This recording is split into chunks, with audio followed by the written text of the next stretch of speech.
सती मैया जो राजा दक्ष प्रजापति की पुत्री हैं, बेटे हैं।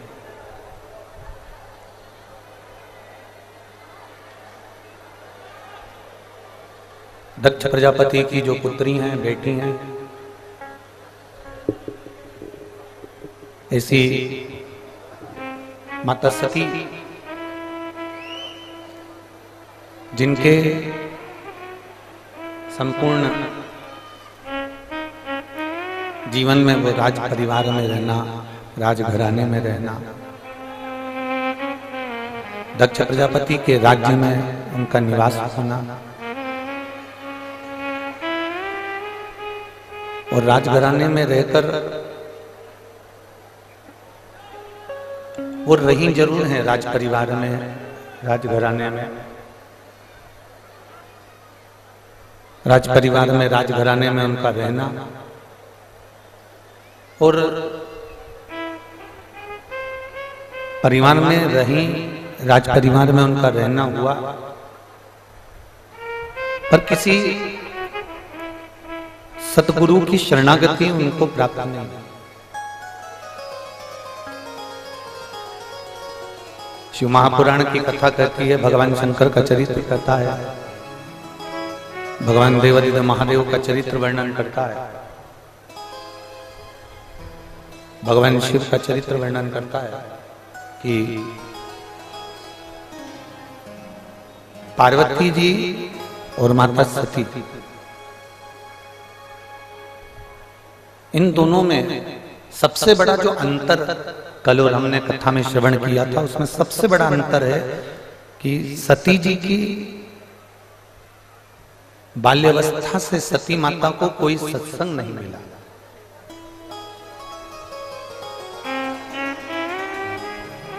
सती जी को कोई सत्संग प्राप्त, यहाँ के सब बंद हैं, बाहर के चाहिए।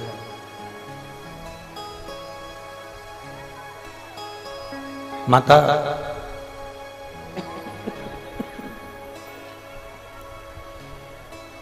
सती जी के, माता सती जी के कोई सदगुरु उनको बाल्यावस्था से नहीं मिले।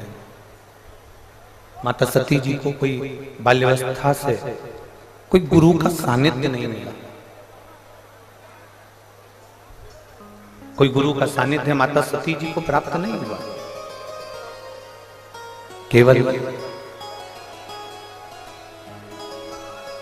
सानिध्य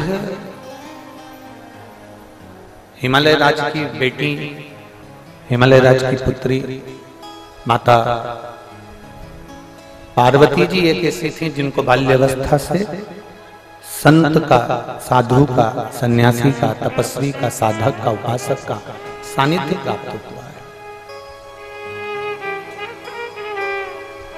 उनको सत्संग मिला। और कल कथा में हमने वर्णन किया था, आप लोग सब श्रवण कर रहे थे कि सत्संग मिलना, बाल्यावस्था से संत का सानिध्य करना, गुरुजन के चरणों में बैठना, सत्संग करना, सदगुरु की शरणागति ग्रहण करना, सदगुरु के चरणों में जाकर बैठकर थोड़ी सी देर का कोई सत्संग हमारी जिंदगी में मिल जाए तो हमारे जीवन को सार्थक कर दे, हमारे जीवन को धन्य बना। सती मैया को वो सत्संग प्राप्त नहीं हुआ, माता सती को वो सत्संग नहीं मिला, पर माता पार्वती जी को बाल्यावस्था से देवऋषि नारद ने जो सत्संग दिया वो पार्वती जी के हृदय में, चित्त में वो विराजमान है।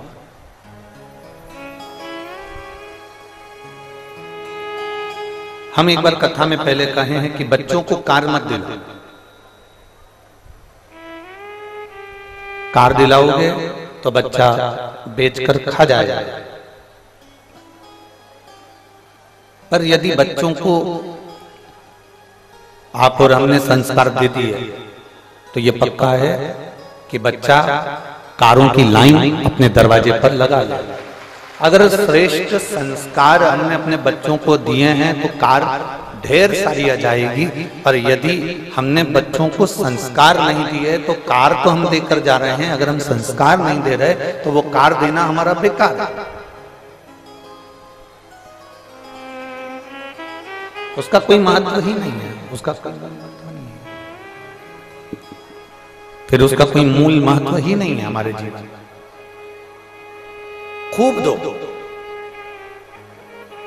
अपने बेटे को हम मना नहीं करेंगे, बेटा आपका है, आप जिंदा हो तो भी दोगे और मर जाओगे तो भी दोगे। बोलो सही है ना? कुशीनगर के जीजिए, जिंदा हो तो भी अपने बहू बेटों को दोगे और मरने के बाद भी बहू बेटों को दोगे। कितना भी बहू से झगड़ा हो जाए पर जायदाद का हिस्सा तो उसके हक में है। तुम भले मुंह से कह दो कि मेरा बेटा नहीं मानूंगी मैं तुझको, या मेरी बहू नहीं मानूंगी तुझको, तो भी वो जायदाद का हिस्सा तो देना पड़ेगा, वो पीछे नहीं हट सकता। आज इस व्यासपीठ से एक बात कहना चाहेंगे, आप लोगों के स्मरण में होगा। पहले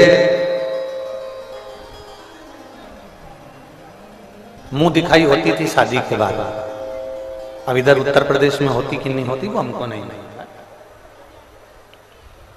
अब मुंह दिखाई होती थी तो उसमें कोई सोने की रकम देता है, कोई पायल देता है, कोई बिछुड़ी देता है, कोई चेन दे देता है, कोई अंगूठी दे देता है, कोई कोई सामान दे देता है, कोई कुछ सामग्री, कोई कुछ सामग्री मुंह दिखाई में दे देता है। इधर होती है कि नहीं होती है? जम के बोलो जरा, होती है। पहले के समय में मुंह दिखाई होती थी, मतलब बहू का मुख देखने के लिए भी मोहल्ले की माताएं आती थी। सही है ना जी? आज के जमाने में तो बहू बिना घूंघट के आती है तो मुंह दिखाई देने की जरूरत ही नहीं पड़ती। आज के जमाने में मुंह दिखाई नहीं लगती। आज के जमाने में मुंह छुड़ाई लगती है। मुंह छुड़ाई से मतलब कोई ऐसी आ गई हमारे घर में कि इतना क्लेश मचा दिया, इतना क्लेश मचा दिया, इतना क्लेश मचा दिया कि 6 महीने में 1 साल 2 साल में उससे पीछा छुड़ाने के लिए जमीन बेचना पड़ी और लाख 2 लाख 10 लाख देकर उससे मुंह छुड़ाना पड़ा। बोलो सही है? कोई संस्कारवान किसी माता पिता की पुत्री हमारे घर में आ जाती है, कोई संस्कारवान हमारे घर में बेटी आ जाती है जिसकी मुख दिखाई भी होती है और वो घर को अपना समझ कर चलती है, अपना परिवार मानकर चलती है, अपना घर मानकर चलती है, अपना परिवार मानकर चलती है, अपना मानकर चलती है। पर कोई कोई ऐसी आ जाती है कि वो अपने घर को घर नहीं मानती, केवल उसको एक ही मतलब रहता है, मेरा पति मेरा है, मेरे बच्चे मेरे हैं, मेरा मायका मेरा है, बाकी का कुछ भी ससुराल में मेरा नहीं, ससुराल में मेरा कुछ भी नहीं है, मेरा पति मेरा है, मेरे बच्चे मेरे हैं, और मेरा पति जो कमा रहा है, नौकरी कर रहा है, वो नौकरी का धन मेरा है, सब कुछ मेरा है। मायके वाले मेरे हैं, मेरे पिताजी मेरे हैं, मेरी माँ मेरी है, मेरी बहन मेरी है, मेरा भाई मेरा है, मेरी भाभी मेरी है, पर पति का जो पक्ष है, ससुराल का जो पक्ष है, वो मेरा नहीं। किसी किसी को ऐसा महसूस होता, किसी किसी। पर आप लोगों से एक बात कहना चाहेंगे,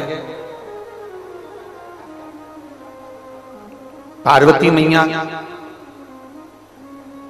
जब विवाह कर कर वापिस आई हैं, विवाह कर कर जब पार्वती मैया कैलाश धाम पर पहुंची हैं, भगवान शंकर के साथ में कैलाश के धाम पर माता पार्वती जी जब पहुंची हैं, कैलाश धाम पर जब माता पार्वती जी पहुंची,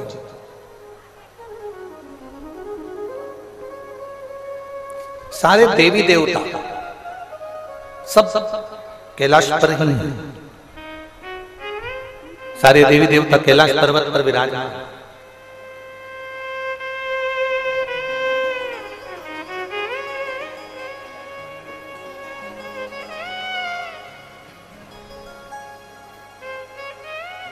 सारे देवताओं ने मिलकर देवादिदेव महादेव से कहा अब हम जा रहे हैं, आपका विवाह हो गया, आपका पाणी ग्रहण संस्कार हो गया, अब हम जा रहे हैं। शिव जी ने कहा कि तुमने मेरे ससुराल गए थे, हिमालय राज के घर पे गए थे, तो वहां भरपेट भोजन किया कि नहीं किया? सब ने कहा हमने भरपेट भोजन किया। मेरे ससुराल गए थे तो वहां पर तुम्हारी आव भगत हुई कि नहीं हुई? खूब हुई। मेरे ससुराल गए थे तो वहां तुम्हारा सत्कार हुआ कि नहीं हुआ? बहुत हुआ।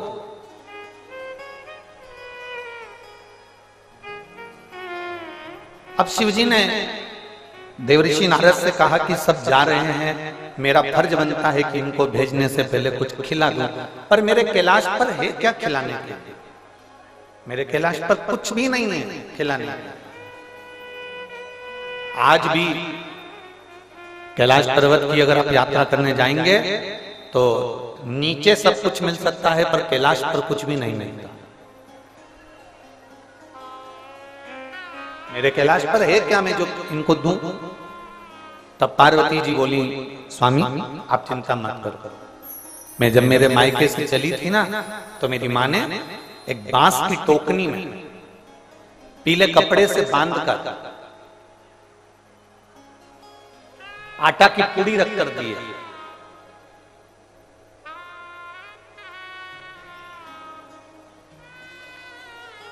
जितने गंगा तट के निवासी होते हैं, जितने सरयू तट के निवासी होते हैं, जितने नर्मदा तट के निवासी होते हैं, जितने गोमती तट के, गोदावरी तट के, जितने यमुना तट के निवासी होते हैं, जितने सरस्वती तट के निवासी होते हैं, जितने गंगा के घाट के निवासी हैं, जितने गंगा के किनारे के निवासी हैं, और जितने सरयू, मंदाकिनी, नर्मदा, कावेरी, गोदावरी, कृष्णा, इसके तट के जो निवासी होते हैं, ये सब शंकर जी की बनाई हुई परंपरा से चलते हैं।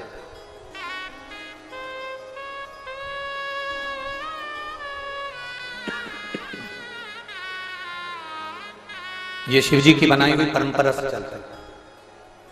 जो शंकर जी का नियम था, हिमालय राज पार्वती जी की जब विदाई करे तब माता मैनावती ने उनको एक बांस की डलिया के अंदर पूड़ी रखकर, और अब उस समय पर देवता कितने बड़े होते थे, बहुत बड़े बड़े, जिनको देवता कहते हैं, देव कहते हैं, तो इतनी इतनी सी पूड़ी नहीं बनाई थी। जो आटे की पूड़ी बनाई गई थी, जो मैदा की पूड़ी बनाई गई थी, वो इतनी बड़ी बड़ी बनाई गई थी। अब इधर उत्तर प्रदेश में वो बेटी की विदाई पर बनती कि नहीं बनती हमको नहीं मालूम, पर हमारे शास्त्रों का जो नियम कहा गया कि बेटी जब विदा होती है तो जैसे मैनावती ने बांस की डलिया में, बांबू की डलिया में पूड़ी बनाकर रखकर उसमें थोड़ी सी शक्कर, थोड़ा मिठाई उसमें रखकर डलिया को बांधकर दे दी गई थी।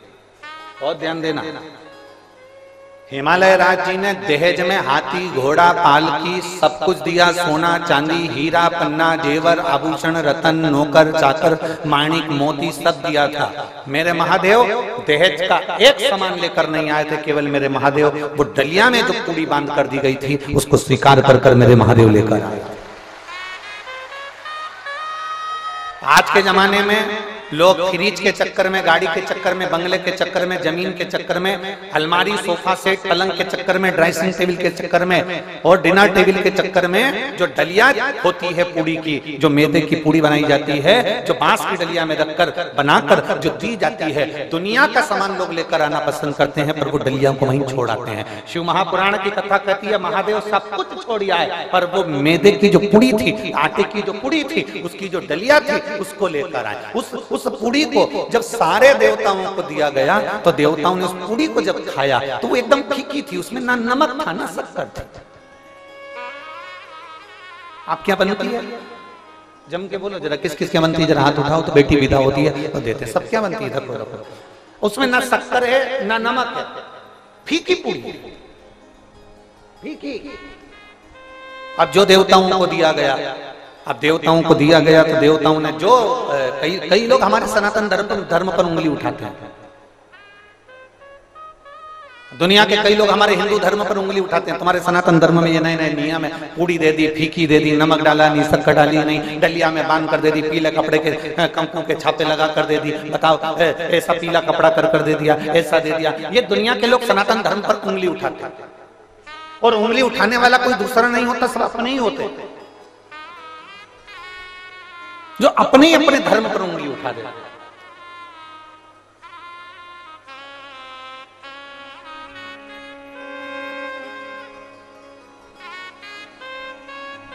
कहने वाला कहते रहेंगे, सनातन धर्म पर कोई दूसरा आक्षेप करने वाला, उंगली उठाने वाला नहीं होता, अपने ही उठाते। कोई तुमसे कहेगा श्री शिवाय नमस्तुभ्यम मत बोलो, क्यों भैया?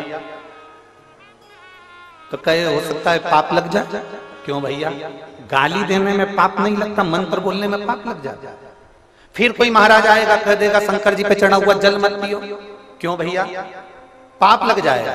दारू पीने में पाप नहीं लगता, शिव जी पे चढ़े हुए जल पीने में पाप लग जाता है। फिर कोई आएगा बेलपत्र चढ़ी हुई मत खाओ, क्यों? पाप लग जाएगा। हम कहते हैं मटन मच्छी खाने में पाप नहीं लगता, बेलपत्र खाने में पाप लग जाता है।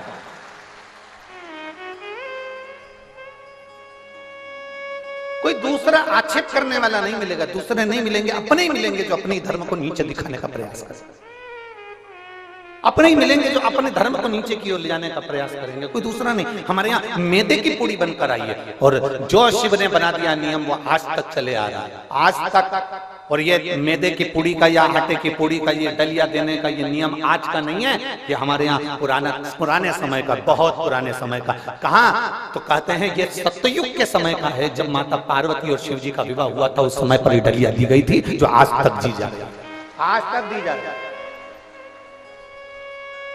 अब वो पूड़ी कैसी है? जम के बोलो जरा। ठीक ठीक। देवताओं ने जो पूड़ी खाई तो सबने तुरंत खबर करी भगवान भोलेनाथ जी के पास में, ये पूड़ी तो फीकी है, फीकी।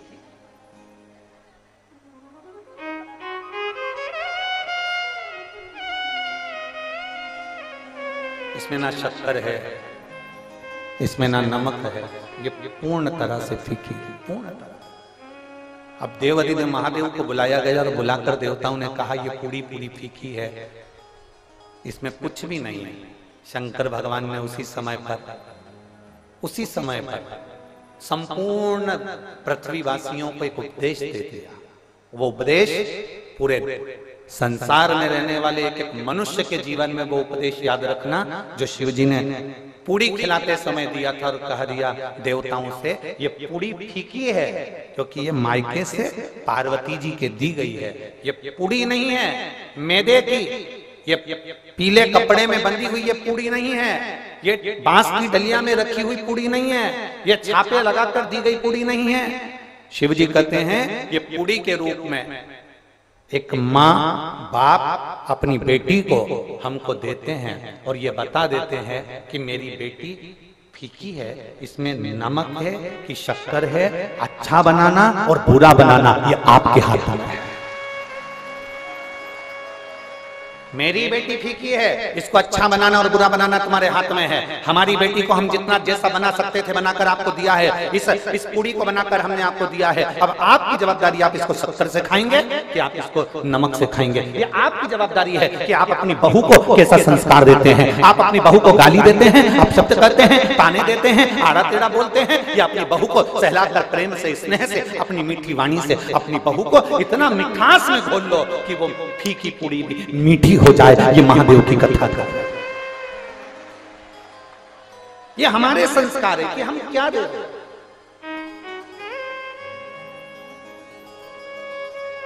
ये हमारे संस्कार है कि हम क्या प्रदान कर रहे हैं।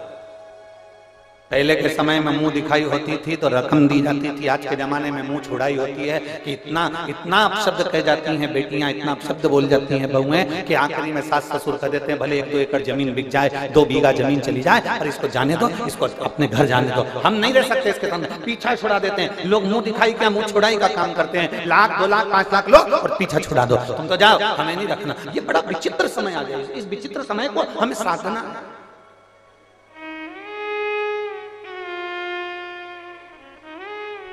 इस विचित्र समय को हमें साथ कर चलना।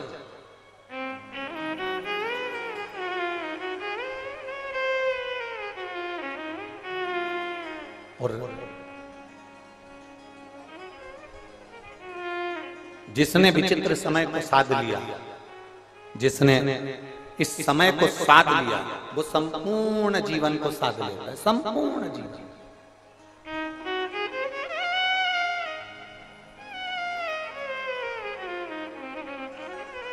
शादी के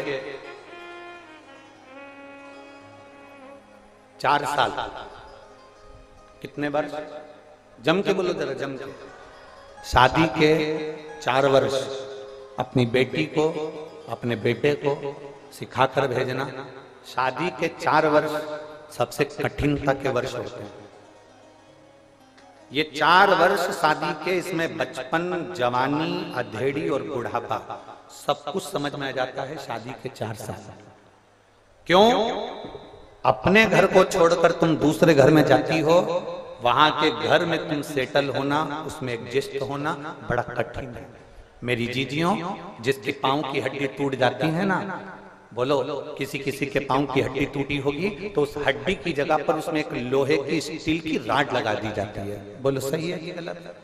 हड्डी की जगह पर एक दूसरी स्टील की, लोहे की राड लगा दी जाती है, कापर की राड लगा दी जाती है। शरीर वही है, पर वो हड्डी की जगह पर दूसरी कोई हड्डी आकर, वो दूसरी स्टील की राड जो लगाई गई है, स्टील की जो डंडी लगाई गई है, उसको एडजस्ट होने में, उसको रमने में डॉक्टर भी कहते हैं 4-6 महीने लगेंगे। उसको सही एडजस्ट होने में 4 महीना लग जाता है। दांत लगवाओ तो उसको एडजस्ट होने में, जम के बोलो जरा, 4 महीना लग जाता है। तुम कुछ भी लो, उसको एडजस्ट होने में 4 महीना लग जाता है, वो 4 महीने लग जाते हैं। पर एक जीवन का एक लक्ष्य अपने अंदर उतार कर रखना शिव महापुराण का, कि तुम्हारी शादी हो, बेटी की शादी हो, बेटे की शादी हो, उसको कहना, आपस में समझने में, परिवार में रमने में, परिवार में जुड़ने में हर बेटी को कम से कम 4 साल लगते ही हैं। उसको 4 साल लगेंगे। अब उसमें उसको सुनना भी पड़ेगा, उसमें उसको साधना पड़ेगा, उसमें उसको सबको एडजस्ट कर कर चलना पड़ेगा। जो 4 साल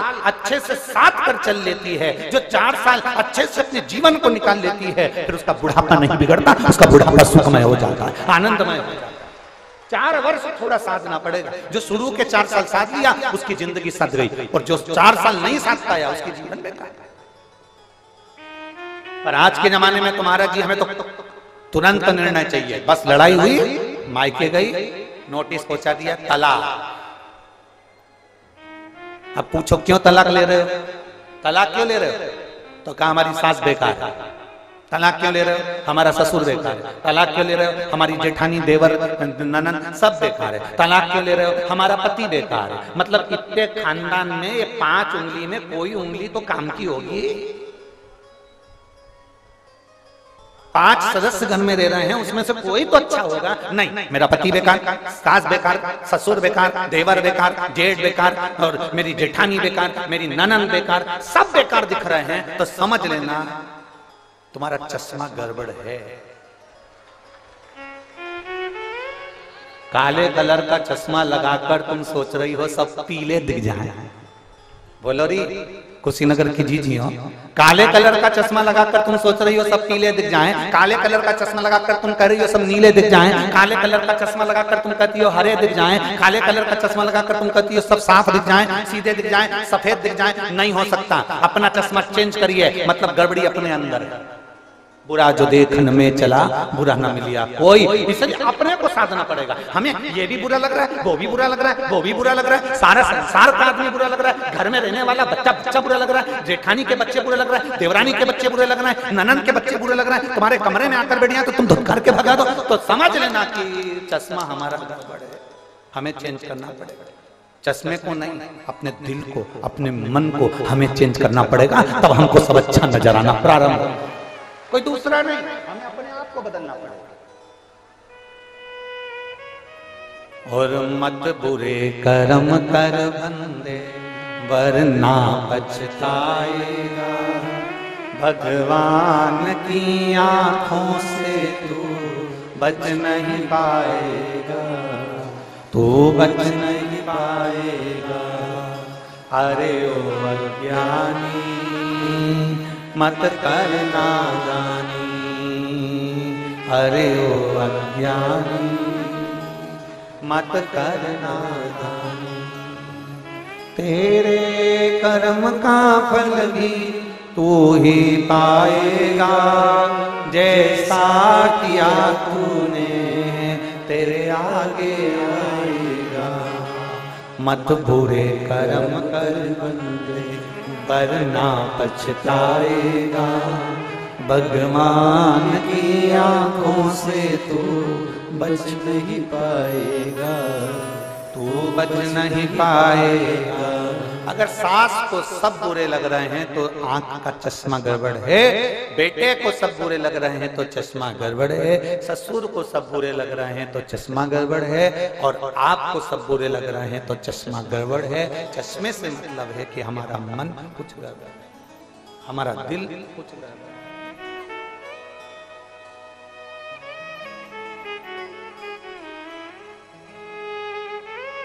मुंह दिखाई होती थी, मुंह छुड़ाई नहीं, मुंह दिखाई होती थी, पीछा छुड़ाई नहीं, पीछा नहीं छुड़ाया, मुख दिखाया। कितने प्रसन्नता होती है जब कोई बेटी आती है, अपना घर छोड़कर आई है बेटियां,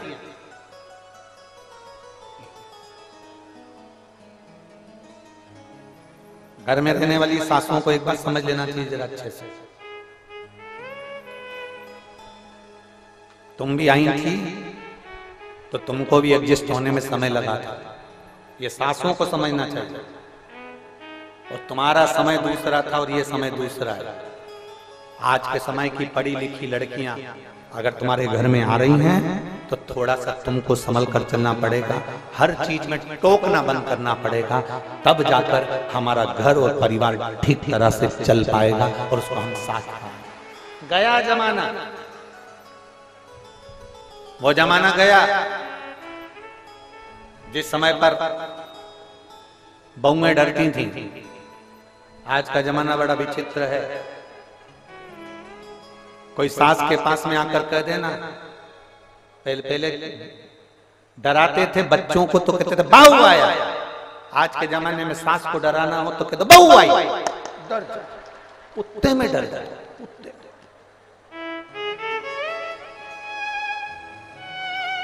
बोलो बोलो सही है कि गलत है? पहले के जमाने में बच्चों को डराते थे बहू आया, आज के जमाने में सासों को डराना थे बहू आई। हलवा आधा मुंह में आधा, अभी तो गई थी वापस।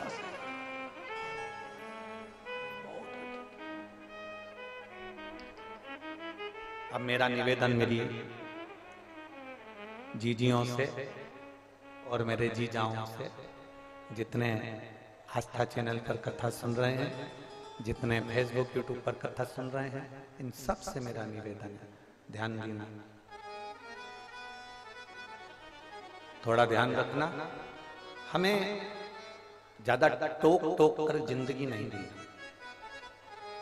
तुम बूढ़े हो जाओगे, तुम्हारी नहीं चलेगी, फिर बहुएं कोई काम करेगी तब तुम्हारा दिल दुखेगा। इसलिए अभी से ऐसे हो जाओ, आग लगे बस्ती में अपन रहो मस्त।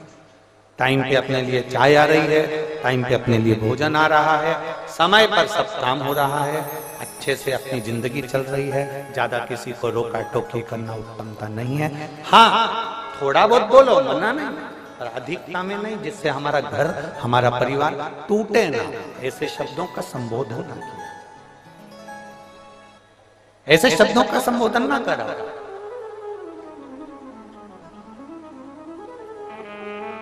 पहले कितने अच्छे अच्छे गाने चलते थे, फिल्मों में भी आते थे, 100 साल जिए हमारी, जम के तो बोलो जरा, 100 साल जिए हमारी सासू जी। आज के जमाने में तो प्रार्थना करके जाती हैं बेटियां, हम जाएं उससे पहले मर जाएं हमारी सासू। कितना विचित्र समय, कितना विचित्र। पहले और अब में कितना अंतर आ गया, तो सोचो, विचारो।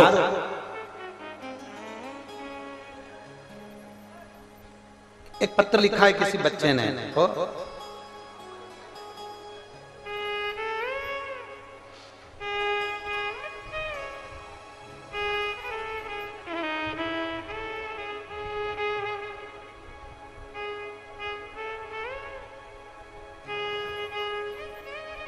इसको और लिखने के लिए कोई कागज नहीं मिला, टिश्यू पेपर पे लिख के भेजा।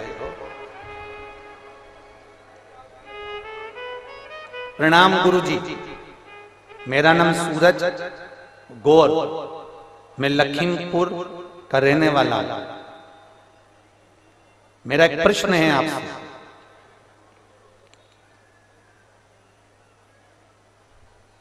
भगवान शंकर मंदिर में, शिवालय में ही रहते हैं, बाहर क्यों नहीं निकलते?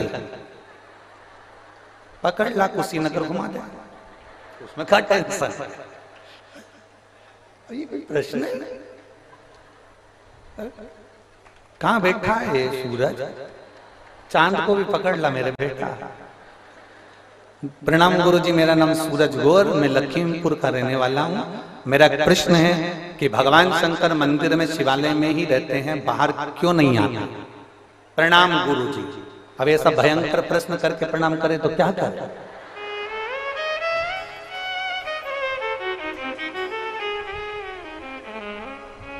भगवान मंदिर में रहते हैं, बाहर क्यों नहीं आते?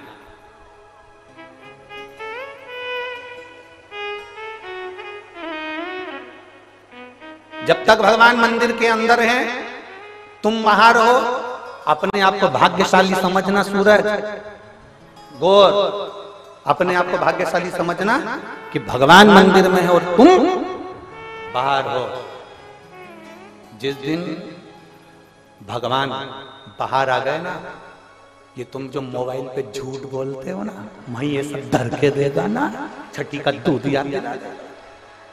जरा सा किसी के साथ बेईमानी करोगे ना, वहीं चट्ट से देगा ना, 2 मिनट बेईमानी नहीं कर पाओगे। जरा सा कहीं गलत खा पी लिया, वहीं दोचा ना, कुछ गलत नहीं कर पाओगे। इसलिए उनको मंदिर में रहने दे, बाहर मत आने दे, नहीं तो पुनी पड़ जाएगा। बोलो री जीजिए, सही बात है कि गलत है?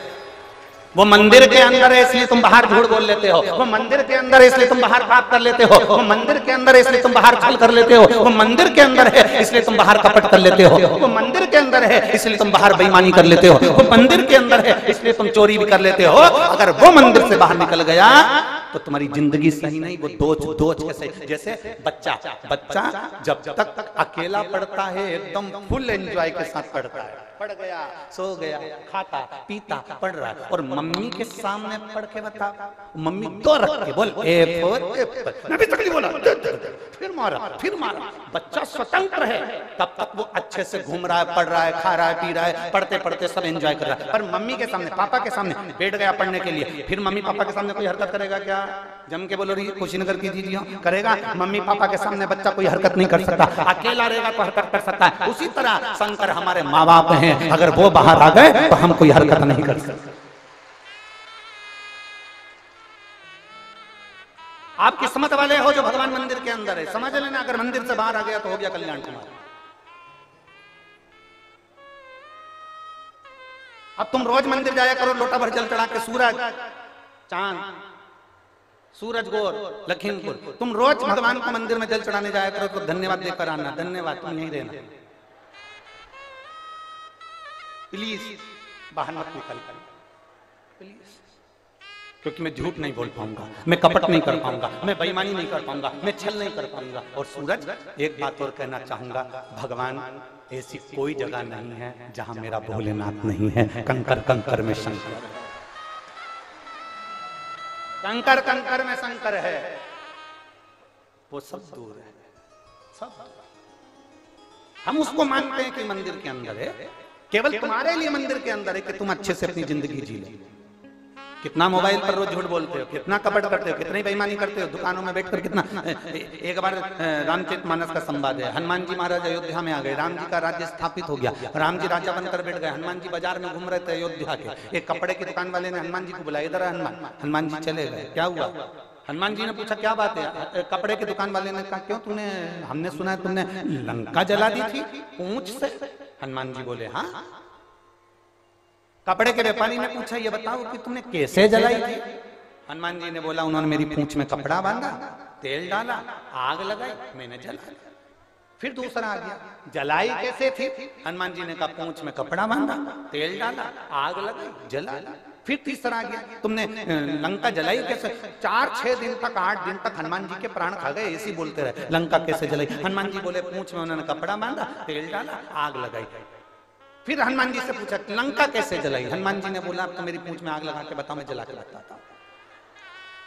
अब सारे कपड़े वालों ने मिलकर हनुमान जी की पूंछ में कपड़ा बांधा, तेल डाला, आग लगाई तो हनुमान जी सब कपड़े की दुकान में घुस गए, सब में लगाया। अब सब में आग लगा के जैसे ही आए सारे कपड़ा व्यापारी राम जी के पास अयोध्या में पहुंच गए। राघव जी की जय हो, राम जी की जय हो, खूब रोते बिलखते पहुंचे, प्रभु प्रभु प्रभु निर्णय कर दीजिए। हनुमान जी के राम जी ने पूछा हुआ क्या? कुछ नहीं हुआ, हमने हनुमान जी से पूछा था कि तुमने लंका कैसे जलाई। हनुमान जी ने अपनी पूंछ में आग लगाकर हमारी कपड़े की दुकान जला दी। हनुमान जी को बुलाया, हनुमान तुमने ऐसा क्यों करा? हनुमान जी बोले मेरे से रोज पूछते थे कि लंका कैसे जलाई, कैसे जलाई। मैंने कहा आग लगाओ, मैं जला के बता देता हूँ। तो इनकी दुकान क्या लंका थी? हनुमान जी बोले लंका से कम नहीं थी, 1 रुपए की चीज 10 रुपए में बेचते थे, इसलिए लंका से कम नहीं थी, आग लगा दी।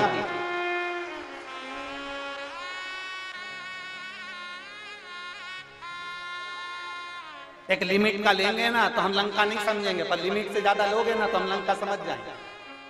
आग लगाने में पीछे नहीं हटेंगे। अरे भाई भगवान मंदिर के अंदर है तो तुम आजाद हो, आजाद। तुम्हारी गाड़ी पे जब तुम्हारी पत्नी बैठी रहती है, तुम्हारी मम्मी बैठी रहती है, तुम्हारी मोटरसाइकिल पे तुम्हारे पापा बैठे रहते हैं, तब लड़का इतनी सज्जनता से गाड़ी चलाता है, कंघी पाटी पाड़ के धीरे धीरे धीरे धीरे चलाता। जब मम्मी पापा घर के अंदर, फिर लड़का जो गाड़ी चलाता है वो तो पूरा कुशीनगर देखता है, वो पूरा कुशीनगर देखता है। जब लड़का अकेला होता है गाड़ी चलाता है तो पूरा कुशीनगर देखता है, पूरा नगर देखता है। पर मम्मी पापा गाड़ी के ऊपर हैं, लड़का धीरे गाड़ी चलाएगा, स्लो गाड़ी चलाएगा, पापा चिल्ला देंगे, पीछे से थपड़ा देंगे, पीछे से एक थपड़ा हो गया, चला रहा धीरे धीरे धीरे धीरे धीरे। और जो मम्मी पापा घर के अंदर, इसने गाड़ी उठाई भुर भुर करके बोझ जाए मालूम पड़े, फिर गिर गया पड़ गया, तब मम्मी पापा के पास खबर आई कि वो पड़ गया, चोट हो गई। मम्मी बोली मेरा लड़का तो बहुत धीमी गाड़ी चलाता था। शंकर भगवान मंदिर के अंदर बैठे रहते हैं, पार्वती जी से कहते रहते हैं, पार्वती जी कहती है कितनी सीधी है ये जो तुम्हारे मंदिर में दिया लगाने आ रही है, कितना सीधा है ये जो तुमको 1 लोटा जल चढ़ाने आ रहा है। भोलेनाथ जी बोले चुपचाप बैठी रहे, बस मेरे को सब मालूम है कितनी सीधी है, चुपचाप बैठे रहे। कितने प्रेम से 1 लोटा जल चढ़ाता है, 4 महीने हो गए चढ़ाते चढ़ाते, तुम इसकी सुन क्यों नहीं रहे? शंकर भगवान बोले पार्वती आंख बंद करके बैठी रहे, मेरे को मालूम है कब इसको क्या देना है। अभी 4 महीने हुए हैं, अभी लोटा भर के जल चढ़ा रही है, अगर मैं अभी के अभी दे दूंगा तो परसों के दिन से आएगी नहीं, बैठे रहे।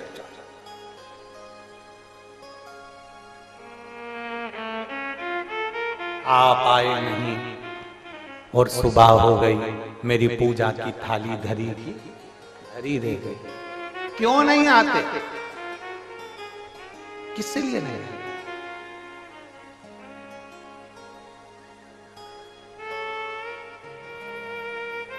हम उसको पुकारे हैं और वो ना है तो बेटा सूरज टिश्यू पेपर ये हमारे पास में है। धन्यवाद, बहुत अच्छा प्रश्न आपने किया। और सारे कुशीनगर वालों के लिए ये प्रश्न नहीं, पूरे भारत और विश्व वालों के लिए प्रश्न का उत्तर है कि परमात्मा मंदिर के अंदर रहता है तो हम हमारे कर्म करते रहते हैं। वो तो हर जगह पर है और हमारे कर्मों को नजरअंदाज करता रहता है।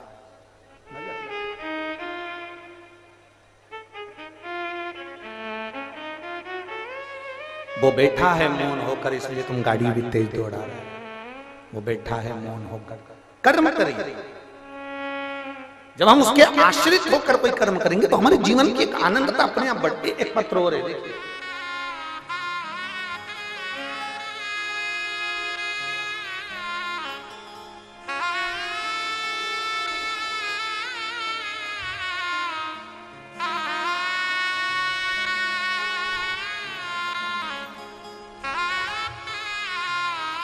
मैं गीता देवी, पति का नाम श्री नागेश्वर तिवारी, गोरखपुर की निवासी हूँ। कहीं बैठी हूँ गीता देवी तो हाथ हिला सकती हूँ।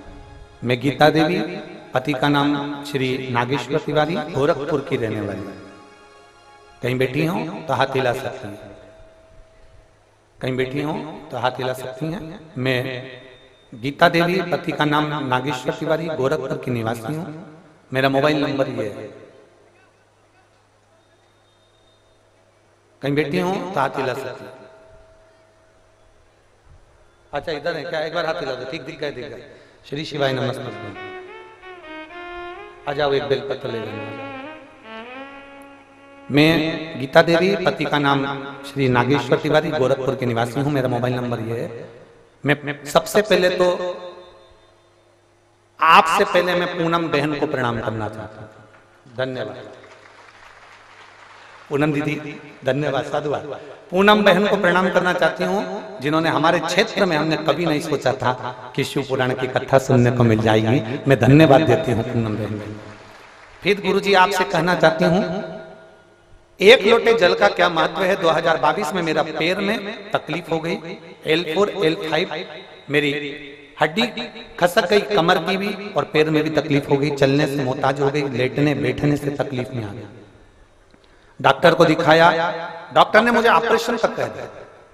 और कमर का ऑपरेशन होना ये बहुत कठिन काम है गुरुजी, कि बाद में मैं जिंदगी भर बैठ पाऊंगी कि नहीं बैठ पाऊंगी, चल पाऊंगी कि नहीं चल पाऊंगी, कहीं जा पाऊंगी कि नहीं जा पाऊंगी, कोई भरोसा नहीं था।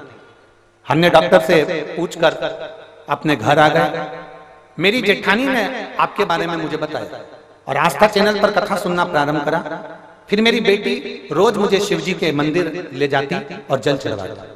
एक बेलपत्र लेकर आते हम, वो बेलपत्र खाती, जल पूरे शरीर पर लगाते और आचमन भी करती। गुरुदेव, धीरे धीरे थोड़ा सा आराम लगा, पर पूरा आराम नहीं लगता। आपने बुधवार की अष्टमी का एक उपाय बताया था और एक चतुर्थी का उपाय बताया था और एक सोमवार की अष्टमी का मूंग और गुड़ का उपाय बताया था, जो मैंने करा। करने के बाद में 2023 में आप कहते हो ना कि रुद्राक्ष महोत्सव में कथा सुनने का कितना महत्व है। मेरी शरीर से बन नहीं रहा था तो भी मैं 2023 के रुद्राक्ष उत्सव में सीहोर गई और कुबेरेश्वर धाम पर वहां बैठकर मैंने शिव महापुराण की कथा सुनी। गुरुदेव, नीचे बैठने का मना तो भी हम लोग वहां बैठकर कथा सुने और वास्तव में वो कंकर शंकर की धरा है। वहां एक बार अगर कोई शिव पुराण की कथा सुन लेता है तो उसकी मनोकामना पूर्ण होती ही है। वो ऐसी पवित्र धरा। गुरुदेव, हमने वहां बैठकर कथा सुनी, वहां से रुद्राक्ष लाए, उस रुद्राक्ष को तांबे के कलश में गलाए, उसका पानी शिव जी को चढ़ाकर कुंदकेश्वर महादेव के नाम से पीना प्रारंभ करा। और बाबा की कृपा से जब हम दूसरी बार लखनऊ में डॉक्टर को दिखाने के लिए गए तो मेरा एक्सरे हुआ। उस एक्सरे में डॉक्टर ने कहा तुम पूर्ण तरह से ठीक हो गई हो, तुम्हारा शरीर वापस काम करने लगा है और कमर भी काम कर रही है। मैं साधुवाद देता हूं।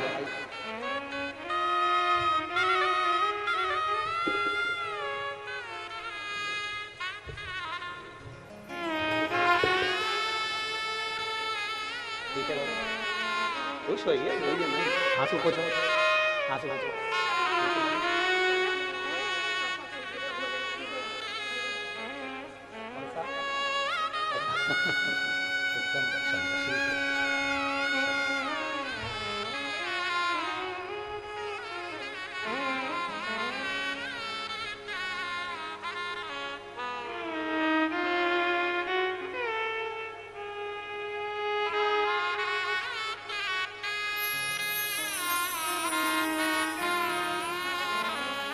एक अच्छी लाइन लिखी है, महाकाल करते हैं, ना हो उदास तू मेरे लाल, मैं तेरे साथ हूं, सामने नहीं तेरे आस पास हूं, पलकों को बंद कर और दिल से याद कर, मैं कोई और नहीं तेरा विश्वास हूं, मैं महाकाल।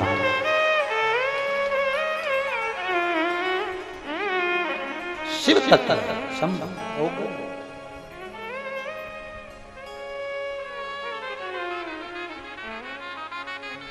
इसको पढ़ते मुझे हमको झारखंड की एक लाइन याद आ गई, वो जो उसने पत्थर में लिख के दी थी, मैं तेरा लाल, तू मेरा बाबा, मैं तेरा।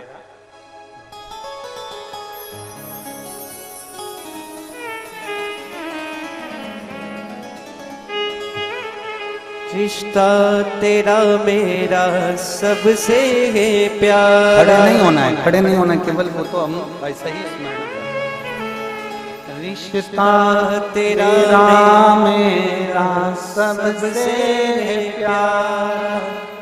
आप भी बोलिए, रिश्ता तेरा मेरा सबसे प्यारा, तू मेरा बाबा मैं हूँ तेरा लाला, मैं हूँ तेरा लाला। तू मेरा बाबा, मैं हूँ तेरा लाला, मैं हूँ तेरा लाला। एक पत्र बड़ा विचित्र है, पत्र अच्छा है, उसको समझने वाला है।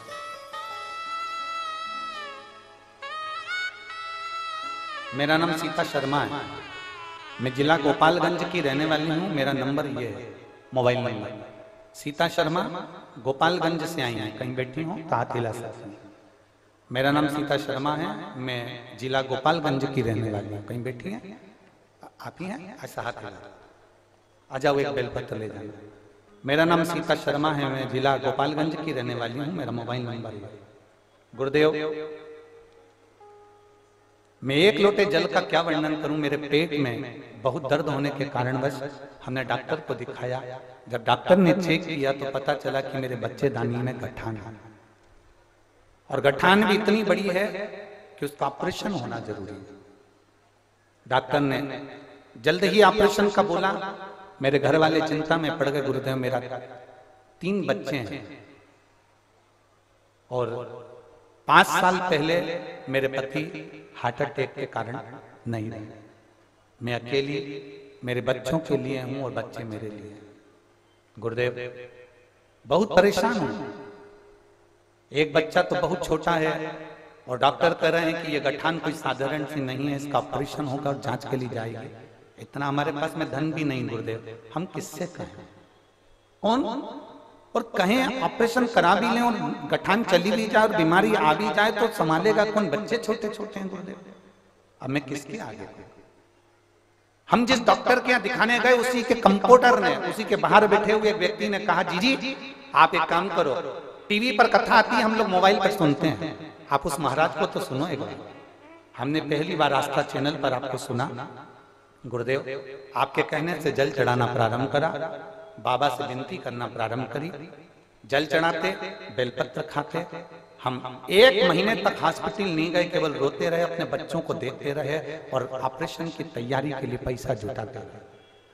जब हमने जल पीना प्रारंभ करा, बेलपत्र खाना प्रारंभ करा और बाबा से विनती करी, 1 महीने बाद जब हम ऑपरेशन के लिए डॉक्टर को दिखाने के लिए वापस पहुंचे और हमारी जांच वापस चालू हुई, गुरुदेव हमारे आंख के आंसू ना रुके। डॉक्टर ने कहा, तुम्हारे पेट में कोई गठान नहीं है। गठान कहां चली गई मालूम ही नहीं पड़ा। मैं बाबा को नमन करने के लिए आया।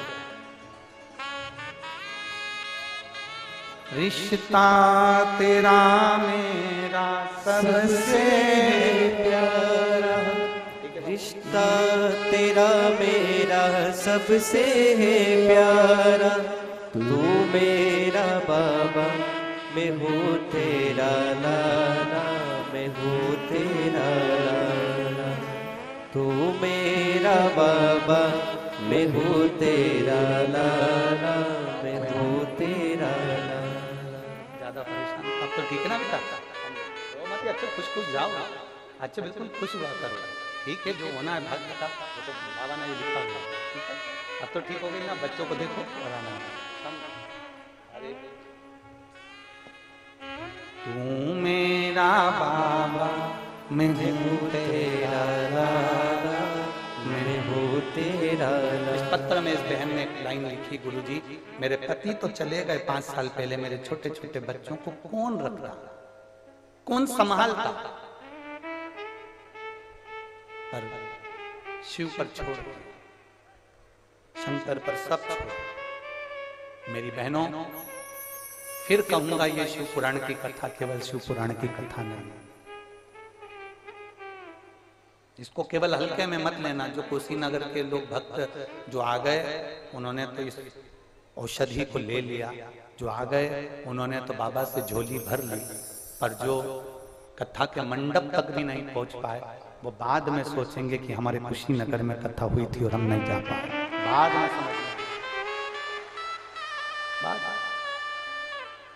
रिश्ता तेरा मेरा सबसे प्यारा, रिश्ता तेरा मेरा सबसे है प्यारा, तू मेरा बाबा मैं हूँ तेरा लाला, मैं हूँ तेरा लाला, तू मेरा बाबा मैं हूँ तेरा लाला, मैं हूँ तेरा लाला। तो कोई ना करे, वो महादेव करे।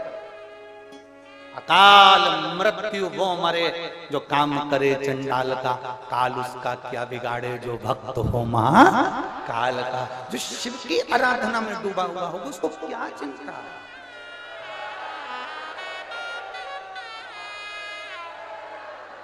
जो शंकर की आराधना में डूबा उसको क्या चिंता करना भाई, उसको क्या चिंता। बोल बम का नारा है बाबा, हम उसके आश्रित हो गए, हम उसके भरोसे। हम कहेंगे इतना सभी दुख आपकी जिंदगी में आए ना, आप लोटा भरकर शिव के मंदिर जाओ, जाओ शिव के मंदिर। कई लोग कहते हैं दुख आए तब मंदिर जाओ, ना ना ना। कोरोना का वैक्सीन लगवा लो, कोरोना से बचे रहो। बचपन में 3 महीना 2 महीने का बच्चा होता है, उसको टीके लगते हैं तो माँ बोलती है इसको भी कोई बीमारी नहीं, मत लगाओ। नहीं नहीं, अभी के लिए नहीं, बाद में काम आएगा। अभी टीका लग गया तो बाद में काम आएगा, अभी वैक्सीन लग गई तो बाद में काम आएगा। उसी तरह तुम अभी से अगर शंकर के मंदिर में 1 लोटा जल चढ़ाना प्रारंभ करोगे तो बाद तक काम आएगा। अभी ठीक है, अपनी जगह पर है, बाद तक काम आएगा, आज नहीं।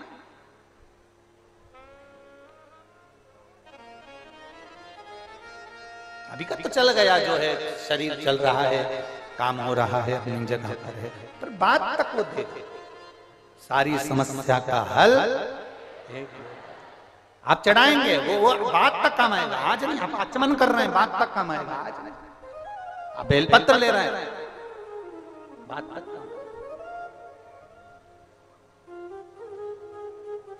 और मेरी जीजियों, रोज बेलपत्र आप नहीं खा सकते तो रोज बेलपत्र शिव जी की लेकर आते हो, उसको सुखा लो। शंकर जी पे चढ़ी हुई बेलपत्र उठाकर सुखा लो, सूख जाए जब चूड़ा बना लो। चूड़ा बनाने के बाद में, क्योंकि सादी बेलपत्र कोई कोई खाता है तो मुंह में छार छार हो जाता है, किसी किसी के खाने में छाले पड़ जाते हैं कि हमसे नहीं खाते बन रहा, मत उसका चूड़ा बना के हफ्ते 2 हफ्ते में चुटकी भर के जरा सा चूड़ा भी अगर तुमने खा लिया, जिंदगी में बीपी और शुगर और थायराइड नहीं हो सकता। बीपी शुगर और थायराइड नहीं हो सकता। और जितने शुगर के पेशेंट बैठे हैं यहाँ पर और जितने बीपी के पेशेंट बैठे हैं, मैं उनसे भी कहूंगा, जो कहता है मेरा शुगर ऊपर नीचे हो रहा है, हम उनसे कहेंगे दिन में 3 बार तुम बाबा जी की बेलपत्र उठाकर खाइए। शिव जी पे चढ़ी हुई बेलपत्र शंकर से कुंदकेश्वर महादेव के नाम से उठाकर खाओ, और दूसरे दिन ही तुम जांच कराओ तुम्हारी शुगर लेवल में आती कि नहीं आती, बताना जरूर।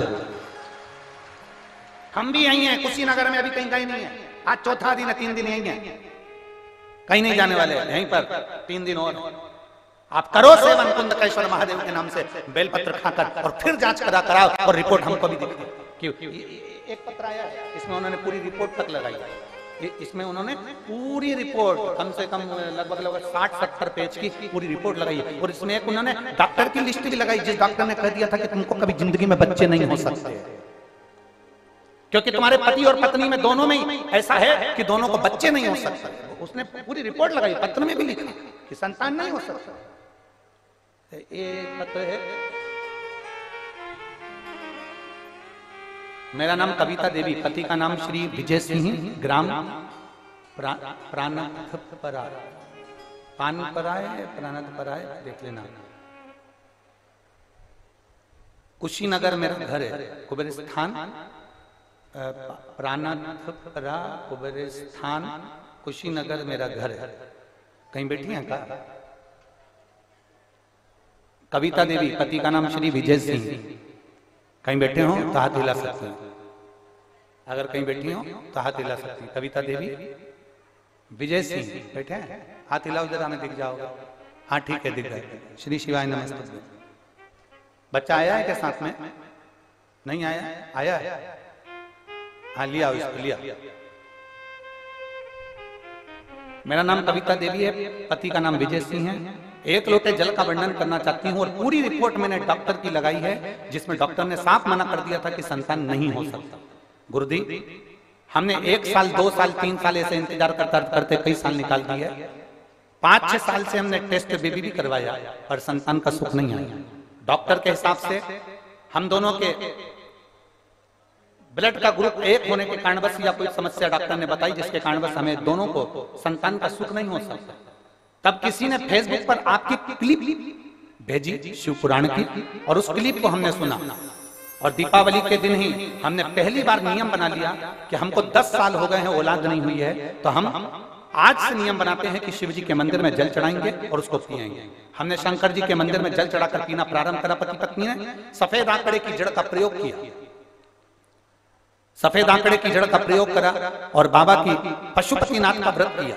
बाबा की कृपा से सब लोग कहते थे जब डॉक्टर ने मना कर दिया तुम्हारी रिपोर्टें ठीक नहीं है तो तुम्हें संतान नहीं होगी, पर बाबा की कृपा, आपका रुद्राक्ष महोत्सव जब सीहोर में चल रहा था हम वहां पर पहुंच गए और रुद्राक्ष उत्सव में हम 2023 में जब सीहोर में पहुंचे रुद्राक्ष उत्सव में, वहां इतनी भीड़ थी, इतनी गर्दी थी कि हम अंदर नहीं जा पाते। पर आपकी भूमि तक हम पहुंचकर हमने वहां बैठकर आपकी शिव महापुराण की कथा सुनी। गुरुदेव, कुबेरेश्वर धाम की जमीन पर बैठकर कथा सुनना कोई साधारण बात नहीं है। जो मांगते हैं वो बाबा देता है। हम 2 दिन वहां रुके, हमने वहां कथा श्रवण करी और वहां से आने के बाद हम बाबा से जब विनती कर आए और आने के बाद बाबा की कृपा से मेरा गर्भ ठहर गया, गर्भ ठहरा और बाबा की कृपा से आज मेरे को जो डॉक्टरों ने मना करा था वो भी आश्चर्य में पड़ गए। मेरे यहाँ पर 10 साल के बाद संतान का सुख हुआ है। मैं बाबा को प्रणाम करने के लिए ये सारी रिपोर्टें में लगा, सारी ये शिव तत्व ओघड़ी शंभु त्रिकालदर्शी कैलाशी अविनाशी शिव है, वो साधारण नहीं है। और तेरी कृपा बिना ना हिले एक भी अणु, लेते हैं श्वास तेरी कृपा से तनु तनु। हे गंगाधार मुक्ति द्वार ओंकार तू, भोले ओंकार तू, आयो शरण तिहारी शंभुकार तार। क्या देगा, कैसे देगा, कब देगा, उसके ऊपर निर्भर करता। हम यहां तक कहते हैं, आप अपने घर से आते हो ना, 2 बोतल पानी लेकर आया करो, 1 बोतल पानी दूसरे के लिए, 1 बोतल अपने लिए। आप घर से आते हो, 2 रोटी ज्यादा बनाओ, 2 पराठे ज्यादा बनाओ, पराठे में थोड़ा सा अचार रखकर अपने पास में जो शिव भक्त बाहर से कथा सुनने के लिए उसी नगर आए, उसके पास में बैठकर उसको 2 रोटी का फुंगा बनाकर वो पराठे रखकर दे दो। हम बाजार से नहीं ले सकते, हमारे घर से तो 2 ज्यादा ला सकते हैं, दो। और किसी को यहाँ शिव महापुराण में किसी को पानी पिलाना, मुख झूठा कराना, बैठकर शिव पुराण की कथा सुनना, उसका फल क्या होता है। एक इतनी बड़ी डायरी लेकर उसमें लिख के रखना कि मैंने किसी को 5 तारीख को, 10 तारीख को, 15 तारीख को, या मैंने 16 तारीख को, 17 तारीख को किसी को 2 पराठे खिलाए। उसका 3 महीने इंतजार करना कि मेरा बाबा तुझे किस जगह पर, किस घड़ी पर क्या प्रदान करता, क्या देगा वो उसको निर्भर करता है। तुमने किसी का मुंह झूठा कराया, किसी को पानी पिलाया, ये शिव भक्त बार बार कुशीनगर में नहीं आ सकते, कुशीनगर में ये शिव भक्त इकट्ठे नहीं हो सकते। ये तो बाबा की कृपा से एकत्रित हुए, मौका मिला हमें सेवा।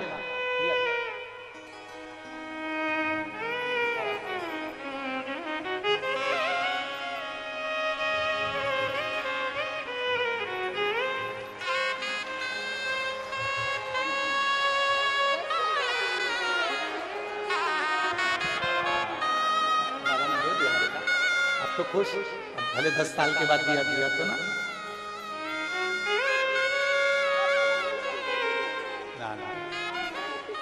बाबा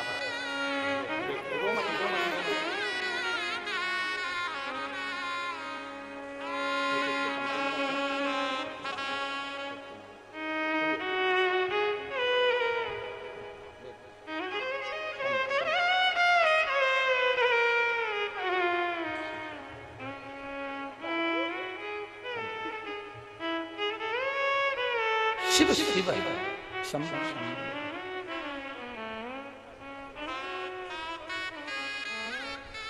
और खाली ना जाता कोई दर से तुम्हारे, खाली न जाता कोई दर से तुम्हारे, मैं भी खड़ी हूँ नंदी बाहें पसारे, अपने हृदय से लगा लो,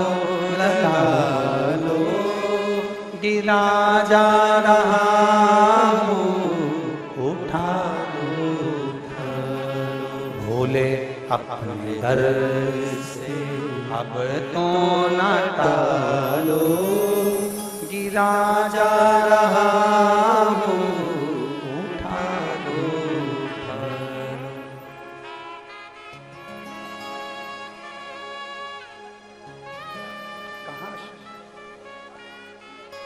एक विश्वास जागृत हो। पार्वती जी पहुंची हैं कैलाश पर, सारे देवता पूरी खाकर जा रहे हैं क्योंकि शिव ने समझा दिया बेटी जब हमारे घर आती है तो वो केवल उसमें मिठास डालना वो हमारे ऊपर निर्भर करता, श्रेष्ठ बनाना हमारे ऊपर। दुनिया की कोई सास बुरी नहीं है और दुनिया की कोई बहू बुरी नहीं है, दुनिया की कोई बेटी बुरी नहीं होती और ना दुनिया की कोई सास बुरी होती है ना बहू बुरी होती है। बस थोड़ा समय ये जो होता है ना ये बुरा होता है, उतने में सास भी समझ जाए और बहू भी समझ जाए तो जिंदगी अच्छी निकल जाए। ना सास बुरी है ना बहू बुरी है, दोनों अच्छी, बस समय कालचक्र ये बड़ा विचित्र आता है। ये कालचक्र आदमी को थोड़ा हिला देता है, ये कालचक्र व्यक्ति को रुला देता है, ये कालचक्र व्यक्ति को परेशान कर देता है। उस कालचक्र में अगर हम महाकाल को भजेंगे, उस कालचक्र में हम शंकर को भजेंगे तो कालाधिपति का भजन करेंगे तो हमारा कालचक्र समर जाएगा, फिर हमारी दुख की घड़ी टल जाएगी, हमारा दुख का समय निकल जाएगा। हम अगर उसमें शिव को भज रहे हैं तो, हम शंकर का गुणगान कर रहे हैं तो कोई बुरा नहीं है संसार में। ये दुनिया के लोग भले कह देते हैं कि ये बुरा है वो अच्छा है, लोग दिन भर 24 घंटे बैठ के लगे रहते हैं, डिबेट में भी लगे रहते हैं, कहीं कहीं में बैठकर मीडियाओं में लगे रहते हैं, ये बुरा ये अच्छा ये बुरा है। ना ना, संसार में सब अच्छे हैं, आप अच्छे तो जगत अच्छा। बुरा जो देखन में चला बुरा न मिल गया। बुरा कौन था? आप और हम स्वयं, जो गंदगी देख रहे हैं, जो अच्छाई नहीं देख पा रहे, जो अपनी दृष्टि से कुछ श्रेष्ठ नहीं देख पा रहे। अच्छा देखेंगे अच्छा मिलेगा।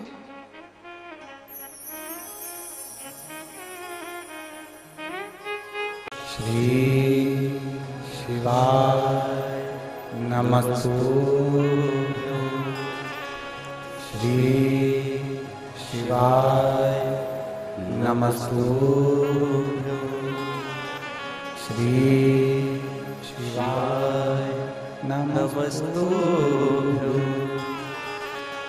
भोला सब दुख काटो भारा, ओ भोला सब दुख काटो भारा। शिव शंकर जपूं तेरी माला, भोले बाबा जपूं तेरी माला। भोला सब दुख काटो भारा, ओ भोला सब दुख काटो भारा। वेश है मंगल मंगलकारी, वेश है मंगल मंगलकारी। शमशान वासी हमारा, शमशान वासी हमारा। ओ भोला सब दुख काटो हमारा, ओ भोला सब दुख काटो हमारा। भगवान देवदेव महादेव से प्रार्थना करिए, दिल से निवेदन करिए। भगवान शिव ओघड़ दानी है। हमारे बीच में अयोध्या हनुमानगढ़ी से माननीय महंत जी पधारे हैं। एक बार जोरदार तालियां।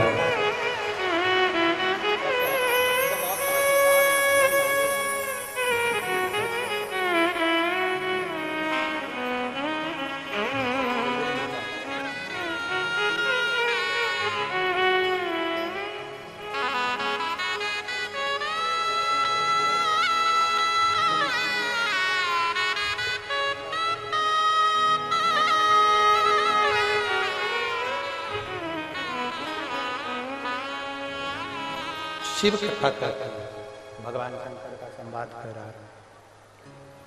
शिव महापुराण प्रेशर नहीं आ रहा है, देवादिदेव महादेव का चरित्र कर रहा है। भगवान शिव की पवित्र कथा कर रहे हैं। दिल से जो बाबा से कहें वो बाबा दिल से सुनता है। आप दिल से प्रार्थना करेंगे वो दिल से सुनेंगे, आप दिल से कहेंगे वो दिल से श्रवण।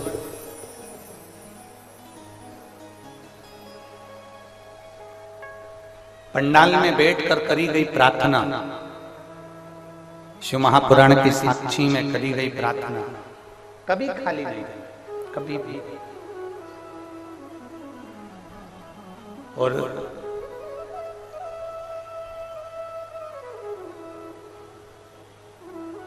जो हम कहते हैं बाबा से अपने मन की बात जो कहते हैं बाबा उसको पूर्ण करता है, करता है।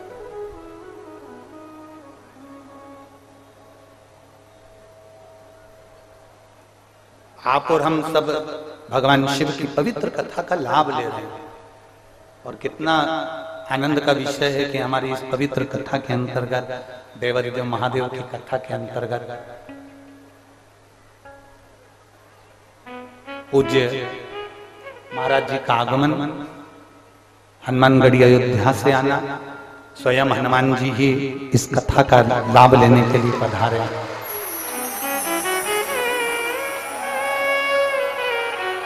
जय जय श्री राम, जय जय हनुमान। महाराज जी की वाणी भी बड़ी सुंदर है हो। जैसी जैसी हनुमान जी की सेवा करते हैं ना वैसी वैसी इनकी वाणी भी सुंदर है। अभी कथा अपनी जब विराम की ओर रहेगी उस समय पर आपकी भी वाणी का लाभ अपन सब लेंगे। और बड़ी ओजस्वी और बड़ी सनातन धर्म को प्रेरणा देने वाली आपकी वाणी है, जो आप और हम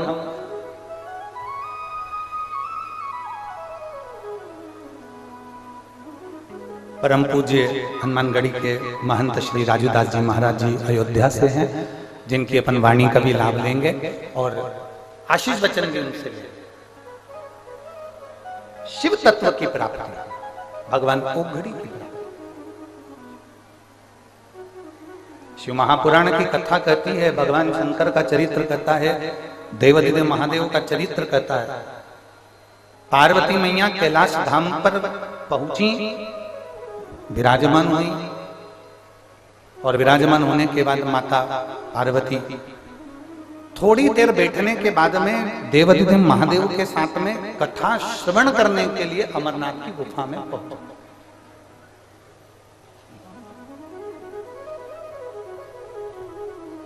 जब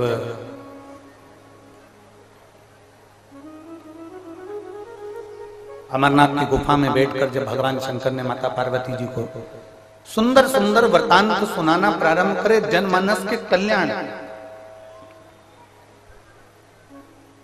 पार्वती जी उसका स्मरण करती रही, सुनती रही। श्रवण करने के बाद में माता पार्वती फिर शिव जी के साथ वापिस कैलाश पर आकर विराजमान हो गई।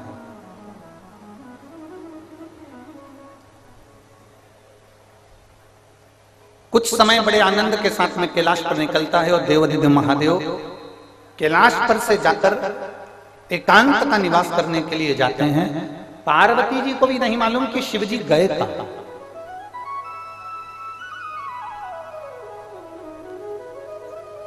कभी कभी ऐसा योग लग जाता है, कभी कभी ऐसा क्रम हो जाता है, कभी कभी ऐसा योग संजोग बैठ जाता है कि कभी कभी हमारे चित्त में ऐसा भाव उत्पन्न हो जाता है, कहीं एकांत में जाकर बैठ जाएं और भगवान की अविरल कथा का लाभ लें, कहीं एकांत में जाकर बैठ जाएं शिव भक्ति का लाभ लें, कहीं एकांत में जाकर बैठ जाएं भगवान शंकर को एक लोटा जल समर्पित करें, कहीं एकांत में जाकर बैठ जाएं और श्री शिवाय नमस्तुभ्यम का जाप करें। ये हमारे भीतर उमंगता में उत्पन्न होता है।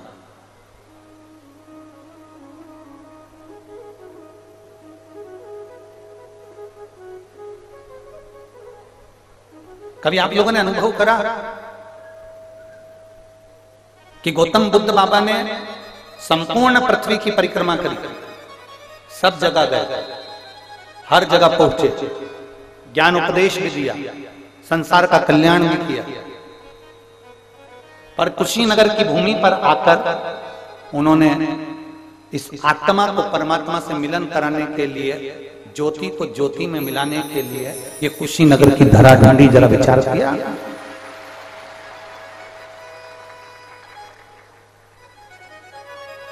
मतलब कुछ तो इस भूमि पर होगा ऐसा, कुछ तो वो कहते हैं ना कि वो चुंबक जो होती है ना, वो लोहे को खींच लेते हैं। जो पवित्र भूमि होती है, जो श्रेष्ठ भूमि होती है, वो संतों को, साधुओं को, गुरुजन को खींच लेते। और देखो कुशीनगर की भूमि ने राजूदास महाराज जी को भी अयोध्या से खींच के यहाँ बुला लिया, तो मतलब कुछ तो है ना भूमि का,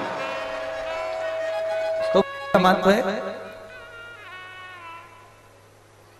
और इस पवित्र भूमि पर आप और हम शिव महापुराण की कथा का लाभ ले रहे हैं और अपने जीवन को सार्थक करना, कहीं ना कहीं कुछ तो अच्छा है इस धरा का, जिसके कारण बस हम इन सब तत्वों को अपने भीतर उतार रहे हैं। शिव जी ने एकांत का वास किया। अब सबसे ज्यादा एकांत का वास कहां हो सकता है? बोलो रे बोलो कुशीनगर वालों, जरा जम के। सबसे ज्यादा एकांत का वास कैलाश पर एकांत का वास नहीं होगा, क्योंकि देवता वहां पर दिन रात आते हैं, भगवान के भक्त वहां पर आते हैं। 12 ज्योतिर्लिंग में अगर जाकर महादेव जी बैठ जाते तो एकांत का वास नहीं होता। नंदनवन काशी में जाकर बैठ जाते तो एकांत का वास नहीं होता। गंगा के घाट पर जाकर बैठ जाते तो एकांत का वास नहीं होता। सबसे ज्यादा एकांत का वास जहां पर संपूर्ण वैराग्य की उत्पत्ति हो जाए, शिव जी ऐसी भूमि पर शमशान में जाकर बैठ गए। शिव शमशान में जाकर बैठे और भोलेनाथ जी जब शमशान में जाकर बैठे, पार्वती जी उनको ढूंढ रही है। माता पार्वती उनको ढूंढने का प्रयास कर रही है। सब जगह पर माता पार्वती जी ने उनको ढूंढा, हर जगह पर। ऐसी कोई धरा नहीं रही जहां पार्वती जी ने शिव जी को नहीं ढूंढा। ढूंढ रहे और ढूंढते ढूंढते माता पार्वती आखिरी में शमशान में पहुंच गई।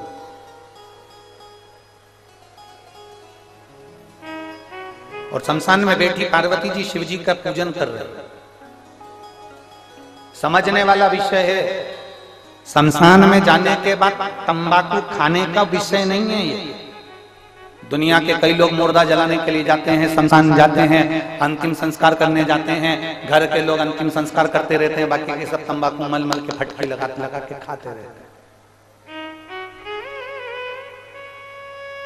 कुछ लोग कुर्सी पर टेबल पर बैठ जाते हैं शमशान के अंदर, और जमीन पर उन्होंने आसन लगाया और ठाह के लगाने बैठ जाते हैं ना। पार्वती मैया शिव जी को ढूंढते ढूंढते शमशान में पहुंच जाते हैं और शमशान में बैठकर भगवान शंकर को रिझाने का प्रयास करती हैं, भगवान शंकर को मनाने का प्रयास करती हैं। जब हम शिव को ढूंढेंगे तो शिव मिलेगा ही निश्चित है। हम ढूंढने का प्रयास ही नहीं करेंगे तो महादेव कैसे मिलेगा?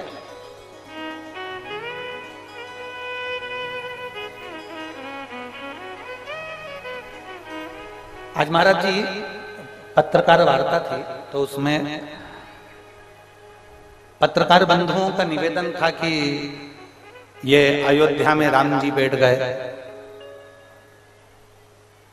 ज्ञान वापी का मुद्दा चल रहा है, कृष्ण जन्मभूमि को भी आप मांग रहे हैं, तो ये क्या है?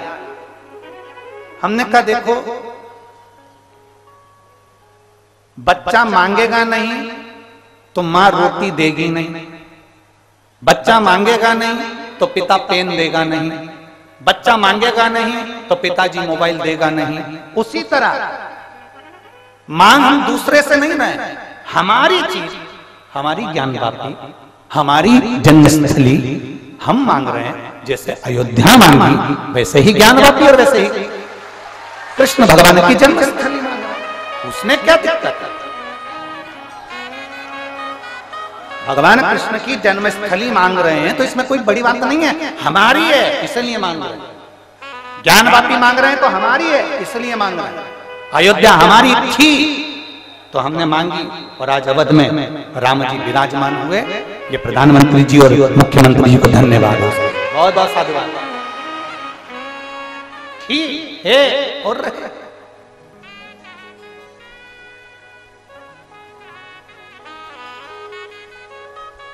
अपना मांगने में कोई विषय नहीं। पार्वती जी शमशान में बैठकर भगवान शंकर की आराधना कर रही हैं, मतलब पार्वती जी किसी दूसरे से नहीं मांग रही है, भगवान शिव से मांग रही है। अपनों से अपना ही मांगा जाता है।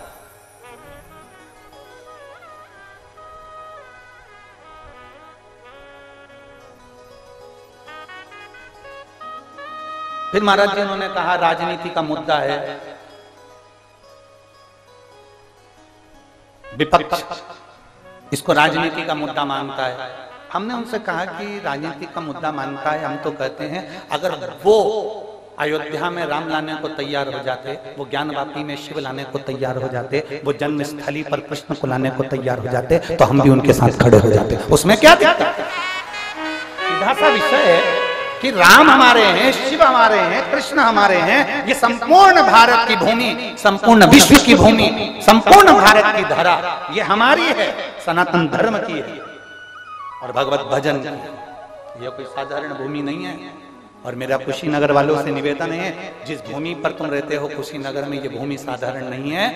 देव अधिदेव महादेव की कुछ ऐसी कृपा होगी जो बाबा गौतम बुद्ध भी इस पवित्र भूमि पर आकर अपनी ज्योति को ज्योति में समाहित करते हैं। ये साधारण भूमि नहीं हो सकती। बोल बम का नारा है, ये साधारणता नहीं है भूमि की माता।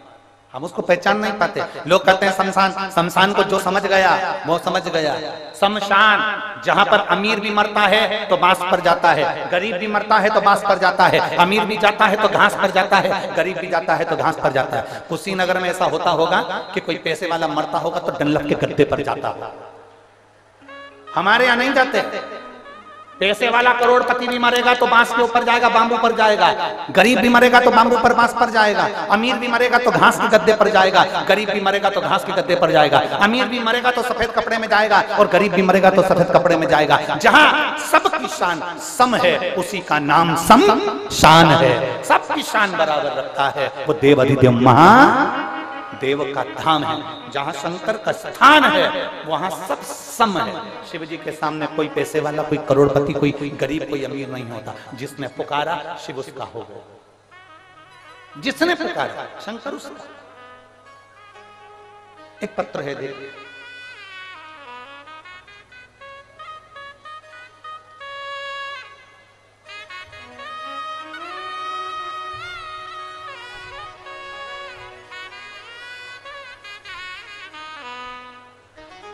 मैं बासमती देवी, पति का नाम रामचंद्र कुशवाहा, मैं पंजाब पटियाला से आई हूं। आप ही हैं? हाथी लगे, आ जाओ, एक बेलपत्र ले जाओ। मैं बासमती देवी रामचंद्र कुशवाहा, मैं पंजाब पटियाला से यहाँ आई हूँ कथा श्रवण करने के लिए। मैंने बाबा से निवेदन करा था कि मेरे पति ठीक होंगे तो मैं तुरंत, जिस दिन मेरी रिपोर्ट सही आ जाएगी, मैं उसी दिन कथा सुनने के लिए चले जाऊंगा। गुरुदेव, हमारे पति की दोनों किडनी सिकुड़ गई थी, किडनी ने काम करना बंद कर दिया था और ब्लड कैंसर भी हो गया था। पति आए हैं क्या साथ में बाबू?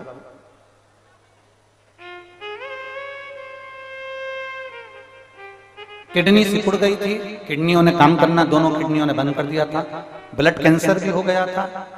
कोई भी डॉक्टर, कोई भी जितनी जगह दिखाया तो उन्होंने एक ही बात कही थी, ये कुछ ही महीने के मेहमान, क्योंकि इनकी किडनी ने भी काम करना बंद कर दिया और ब्लड कैंसर भी हो गया। अब ये बचना मुश्किल है और कुछ ही महीने के में हम उनको इलाज कराने के लिए पीजीआई चंडीगढ़ के हॉस्पिटल लेकर गए और पीजीआई में ले जाकर उनको भर्ती कराया, दिखाया, तो वहां के डॉक्टर ने भी कह दिया कि अब इनके पास में समय नहीं है और इनका ब्लड कैंसर भी फैल चुका है और इनकी किडनियों ने काम करना बंद कर दिया।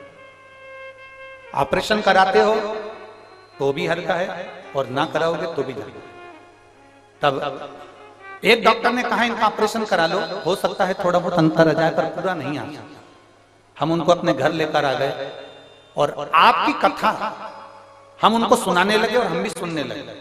शिव जी से प्रार्थना करते, एक लोटा जल शिव जी को चढ़ाते, वो लेकर आते, उनको पिलाते, एक बेलपत्री हम शंकर पर चढ़ाकर कुंडकेश्वर महादेव का नाम लेकर आते और उनको खिला देते। मैं बाबा को धन्यवाद देने के लिए आई हूं कि हमने जब वापिस उसी चंडीगढ़ के हॉस्पिटल में जांच कराई तो डॉक्टर भी आश्चर्य में पड़ गया कि इनकी किडनी ने काम करना प्रारंभ कर दिया और इनका कैंसर भी समाप्ति पर हो गया। आज मेरे पति की जो रिपोर्ट आई है वो पूर्ण तरह से एकदम ठीक आई है और नील आई है। इसलिए मैं बाबा को यहाँ प्रणाम करने के लिए चंडीगढ़ से, यहाँ पटियाला से, पंजाब से मैं कुशीनगर तक आ गई गुरुदेव। मैं बाबा को यहाँ प्रणाम करने के लिए आई। ये शिव तत्व है, शंभु कालदर्शी कैलाशी।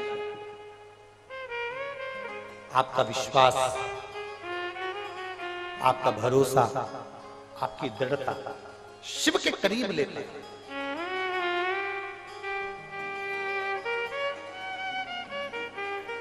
जहां शंकर बैठते हैं, जहां शिव बैठते हैं, जहां शंकर की आराधना होती है, जहां शिव की आराधना होती है, वो भूमि साधारण नहीं होती है, भले वो शमशान क्यों ना हो, भले वो शमशान क्यों। मेरे ओघड़दानी शमशान में बैठे हैं, माता पार्वती जी उनकी सेवा में लगी हुई है। पार्वती जी उनकी पूजन कर रही हैं, पार्वती जी उनकी आराधना कर रही हैं, पार्वती जी उन पे जल चढ़ा रही हैं, उनको बेलपत्र चढ़ा रही हैं, समर्पित कर रही हैं, उनकी आराधना में डूबी। शिव जी मौन होकर बैठे हुए। शमशान में जाओ तो थोड़ी सी आराधना करिए शिव की।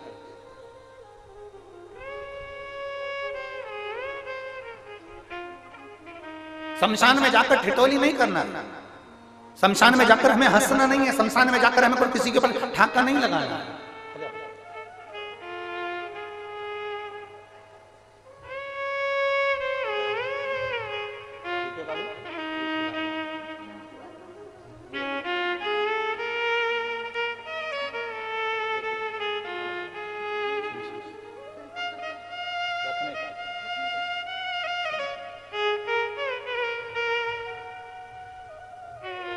शिव शिव पंजाब से आई हैं बहन श्रीमती बासमती देवी जी, रामचंद्र जी कुशबा, पंजाब पटियाला से आई हैं। इन्होंने बाबा को जल चढ़ाकर विनती करी थी कि मेरे पति की किडनी और कैंसर अगर समाप्त हो गया तो मैं जाऊंगी। और पीजीआई चंडीगढ़ में जब रिपोर्ट पूरी नील आई तब ये यहाँ पहुंची हैं और बाबा को प्रणाम करा। एक बार भाव से दोनों हाथों से साथ बोल बम का नारा है, शिव तत्व को हमें पहचान, ओघड़दानी को हमें जाना। पार्वती जी पहुंच गई। पार्वती जी ने पहुंचकर बाबा से प्रार्थना करी। शिव जी थोड़ी देर बैठे थे और बैठने के बाद में सामने से एक अर्थी आ रही थी और लोग राम नाम बोल, बोलो जम के बोलो तेरा, राम नाम सत्य है बोल रहे। शंकर भगवान ने उस अर्थी को देखा और शिव जी उसको देखकर मुस्कुरा दिया। भगवान थोड़ी सी देर हंसे, ठाका लाया। अब गुरुजी आप कह रहे हो कि शमशान में हंसना नहीं चाहिए और महादेव मुस्कुरा रहे, महादेव हंस रहे। जो देवता करते हैं ना वो हमें नहीं करना, जो गुरु करता है वैसा हमें नहीं करना, जो भगवान करते हैं वैसा हमें नहीं करना। हमें उनके बतलाए मार्ग पर चलना है, हमें उनके जैसा करना नहीं है। महादेव के हंसने का कारण क्या था? माता पार्वती जी ने पूछा। सामने से अर्थी आ रही है, लोग राम नाम सत्य चिल्ला रहे हैं और आप ठाका लगा दिया प्रभु। आपके हंसने का कारण क्या है? शिव जी कहते हैं पार्वती मेरे हंसने का केवल एक ही कारण है, जो ये सामने से मुर्दा आ रहा है, जो ये अर्थी आ रही है, इस पे एक सेठ लेटा हुआ है, इस पे एक सेठ लेटा हुआ है। ये वो सेठ है जिसने अपनी दुकान में मेरा फोटो लगा कर रखा है। अच्छा, वाह, आपका फोटो? हाँ, ये वो सेठ है जो रोज दुकान खोलता है तब 2 अगरबत्ती मेरे फोटो को लगाता है। बहुत बढ़िया, फिर तो ये आपका भक्त है पार्वती जी। फिर आप हंस क्यों रहे हो? शिव जी कहते हैं ये वो सेठ है जिसने मेरा फोटो अपनी दुकान में लगा रखा है। दुकान खोलता है जब 2 अगरबत्ती लगाता है और दिन भर में ग्राहक के सामने 50 बार मेरी झूठी सौगंध खा जाता है। अब बताओ, शंकर जी हंसे नहीं तो क्या क्या? अब शिव जी हंसेंगे नहीं तो क्या क्या? 50 बार ग्राहक के सामने मेरी झूठी कसम खा जाता है। प्रभु कुछ भी हो, अगरबत्ती तो लगाता है। शिव जी ने कहा उसी अगरबत्ती का तो पुण्य देने के लिए गया था।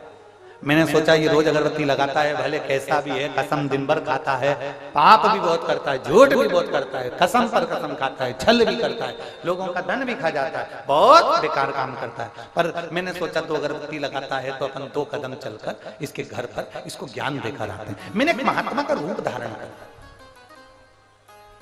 शिव जी कहते हैं मैंने एक महात्मा का रूप धारण करा और महात्मा का रूप धारण कर कर मैं इसके घर पर पहुंच गया।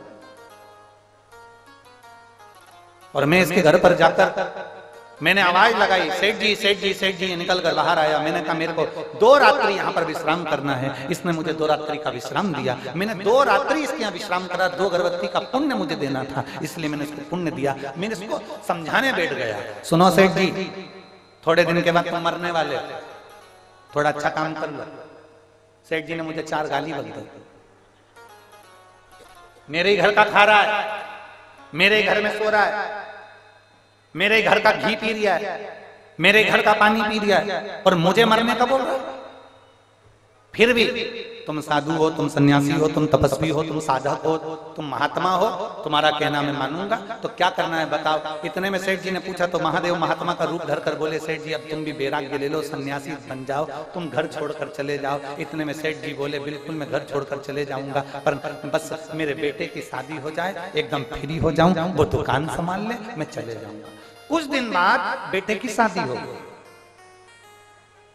शंकर भगवान बोले पार्वती से मैं फिर इसके घर पहुंच गया और मैंने कहा सेठ जी बेटे की शादी हो गई, अब तो चलो।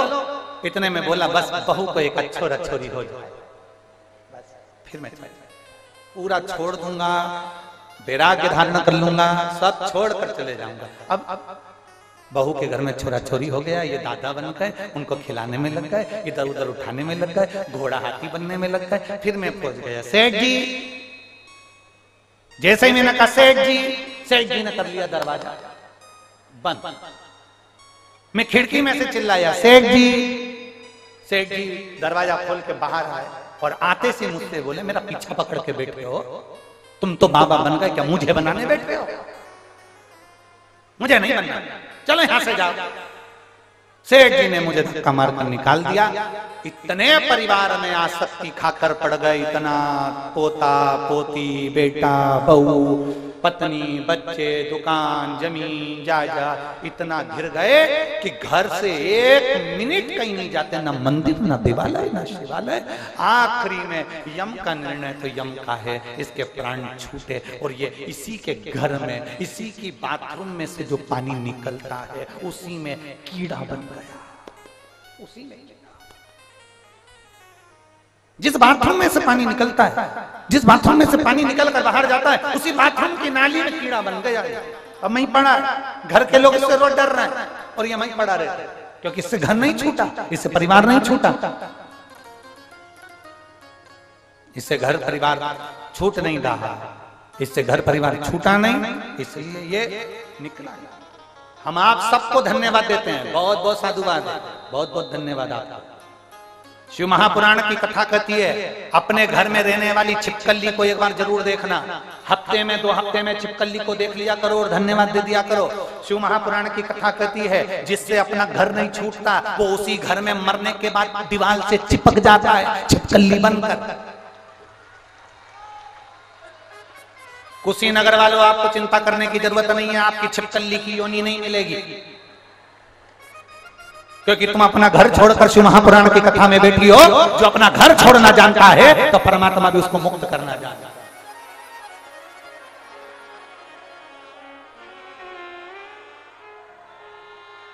अब कोई ऐसा घर नहीं छूट रहा, घर नहीं छूट रहा, घर नहीं छूट रहा, अब मत छोड़। बाद में बाथरूम में जो पानी बाहर निकलता है वहां पर जो कीड़े दिख रहे होंगे उन कीड़ों को पहचान जाना, उनसे भी नहीं छूटा था, आज तक नाली में पड़े, छूटे ही नहीं। अपना घर छोड़कर, परिवार छोड़कर, कुटुंब छोड़कर 5 दिन 7 दिन 2 दिन आप शिव महापुराण की कथा में आकर बैठे हो, परमात्मा के भरोसे पर बैठे हो, उसके विश्वास पर बैठे हो, वो साधारण नहीं है। एक पत्र है,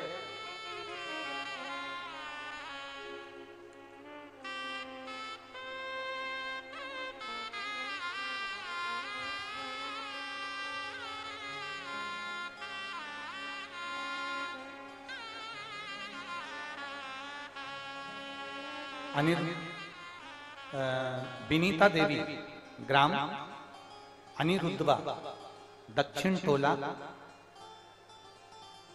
कास्या, कुशीनगर। कहीं बैठी हो तो हाथ हिला सकते हैं। विनीता देवी, ग्राम अनिरुद्धवा, दक्षिण टोला, कास्या, कुशीनगर। कहीं बैठी हो आप ही हैं? श्री शिवानी। मेरी बहन का लड़का जो पैदा हुआ तो उसकी रीढ़ की हड्डी में गठान थी, डॉक्टर ने उसको ऑपरेशन का बोल दिया था। ऑपरेशन कराया, पर जब से ऑपरेशन कराया तब से वो चल नहीं पाया, पलंग पर ही पड़ा रहता, उठता नहीं, उठाना पड़ता तो बैठ नहीं पाता, खड़ा नहीं हो पाता, चल नहीं पाता। बाबा बहुत तकलीफ में आ गया। तब हम कुबरेश्वर धाम गए, वहां से रुद्राक्ष लेकर आए, उस रुद्राक्ष को पानी में गलाकर उस बच्चे को देना प्रारंभ करा। बाबा की ऐसी कृपा हुई कि थोड़े महीने में जो बिल्कुल नहीं उठ पाता था आज बैठने लगा और खड़ा होने लगा। ये बाबा की कृपा हुई है। गुरुदेव अभी चल नहीं पा रहा है, पर बाबा अगर कृपा करेगा तो मेरा यह बच्चा चलेगा जरूर, ये मुझे विश्वास है। एक बेलपत्र ले जा बाबू, उसको दे देना, आजा उसके पास पहुंचा देना, आजा। शिव तत्व इसी को कहते हैं। एक पत्र और है,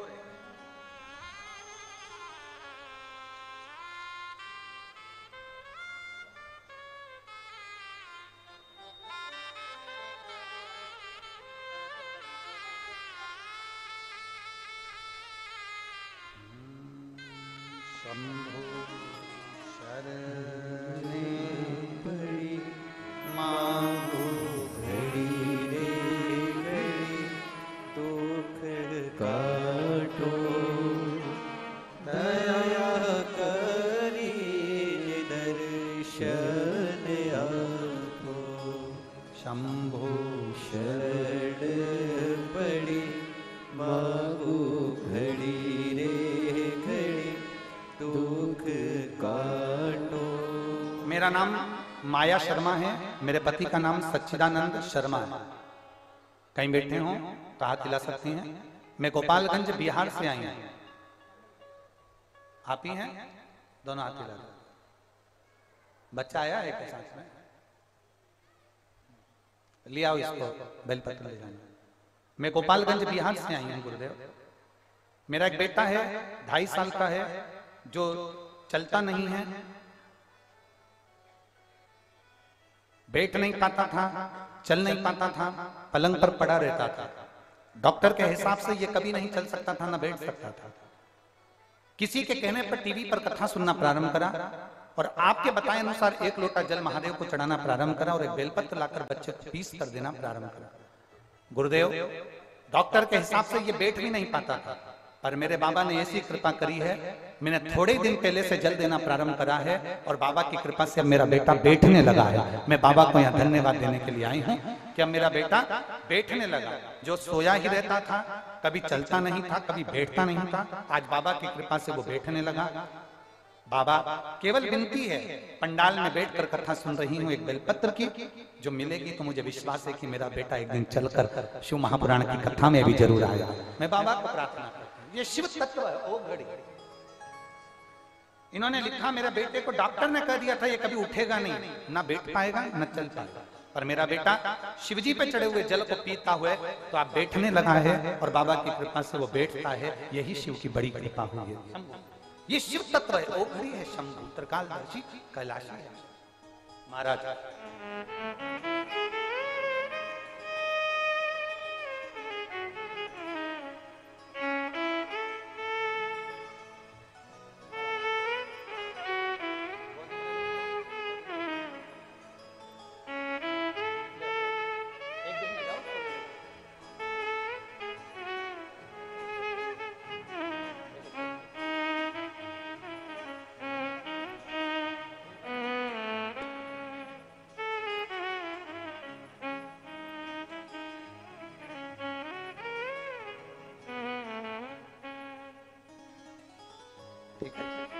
थोड़े दिन में चलेगा पक्का, थोड़ी मेहनत। श्री शिवाय नमस्ते। शिव तत्व है। ये बच्चा खड़ा नहीं हो पाता था, बैठ नहीं पाता था, आज बाबा की कृपा से खड़ा भी हो रहा है और बैठ भी पा रहा है। ये शिव तत्व है, ये शंभु, ये उघड़ दाता। और तेरी कृपा बिना एक भी लेते हैं श्वास तेरी कृपा से तनु तनु। हे गंगाधार मुक्ति द्वार ओंकार तू, भोले ओंकार तू। आयो शरण तिहारी शंभु तार तू। भगवान शिव ओघड़दानी की कृपा।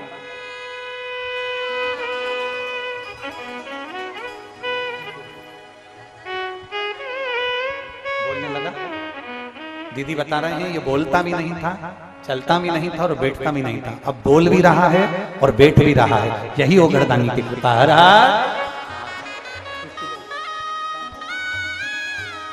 शिव तत्व ओघड़दानी।